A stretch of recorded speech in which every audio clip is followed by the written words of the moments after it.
সৃষ্টিকুলের শ্রেষ্ঠ ঈদ রাসূল সাল্লাল্লাহু আলাইহি সাল্লামের জন্ম ঈদ।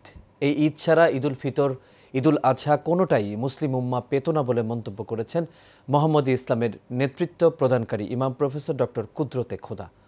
হযরত মুহাম্মদ সাল্লাল্লাহু আলাইহি সাল্লামের 1500তম জন্মদিন উপলক্ষে রাজধানীর আরামবাগ বাবে রহমতে তিনি এসব কথা জানান। শাহিন আলমের ক্যামেরায় রিপোর্ট করেছেন মণ্ডল এনাম।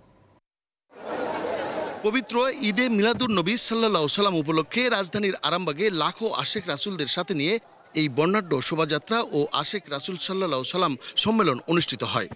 আমানতু বিল্লাহি ওয়া মালাইকাতিহি ওয়া কুতুবিহি ওয়া রুসুলিহি ওয়াল ইয়াউমিল আখির। সবার পরে আগে ভালোবাসতে হবে নবী মুহাম্মদ মুস্তাফা আহমদ মুস্তাফা সাল্লাল্লাহু আলাইহি সাল্লামকে। এ সময় ইমাম প্রফেসর ডক্টর কুদরতে খোদা বলেন, দুনিয়ার সকল মানুষের চাইতে নবী মোহাম্মদ মুস্তাফা আহমদ মুস্তাফা সাল্লাল্লাহু সাল্লামকে ভালোবাসতে হবে, তবেই সে ঈমানদার।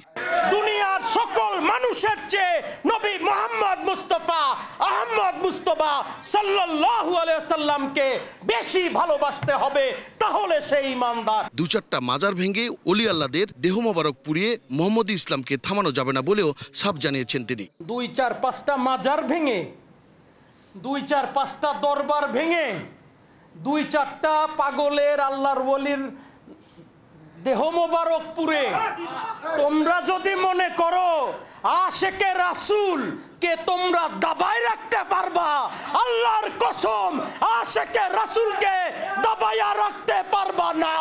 দেওয়ানবাগীর গোলাম কুদরতে খোদা এখনো মরে নাই, জীবিত আছে।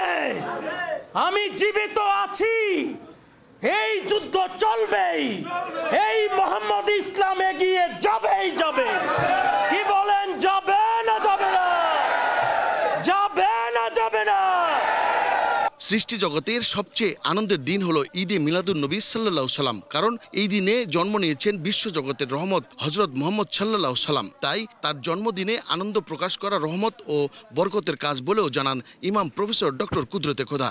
আমার কথা না, বাবা দেওয়ানবাগী বলেছেন, সৃষ্টিকুলের শ্রেষ্ঠ ঈদ দয়াল রাসূলের জন্ম ঈদ।